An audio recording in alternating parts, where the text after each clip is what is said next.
Баршаңызға сәлем, менің каналыма қош келдіңіздер. Бүгін мен осындай сорпа пісірем, тефтельден жасалатын, өте тез дайындалатын сорпа. Ол үшін бізге картошка, сәбіз, пияз керек. Сосын алдын ала тефтельін жасап аламыз. Тефтель жасау үшін фарш, жартылай фарш,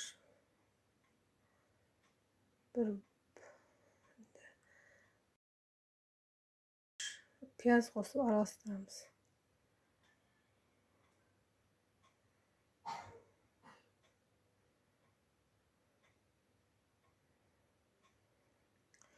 Мақта мен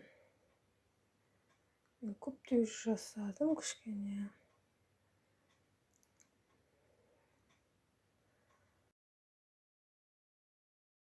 Одан кейін поливасын жасаймыз. Майға пияз қуырамыз.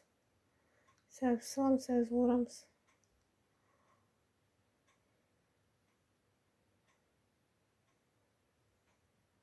Қызанақ тураймыз.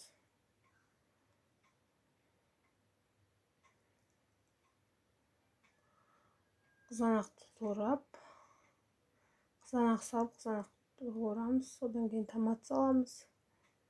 Жартас қасық томат салдым. Қызанақ көп салсаңыздар, томат салмасаңыз да болады. Мен қызанақ аз қостым, сол үшін томат салдым. Сәл қызарсын деп. Одан кейін су қосып қайнатамыз. Bir қайнағаннан кейін картошкасын саламыз. Сорпа бір қайнағаннан кейін картошкасын саламыз.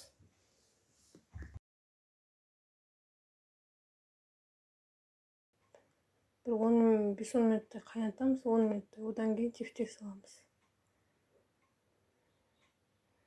Тефтельді салғаннан кейін 20 минуттай қайнатамыз. Біздің тефтель сорпамыз дайын болды. Мен видеомды соңына дейін қарағандарыңыз үшін рахмет, сау болыңыздар.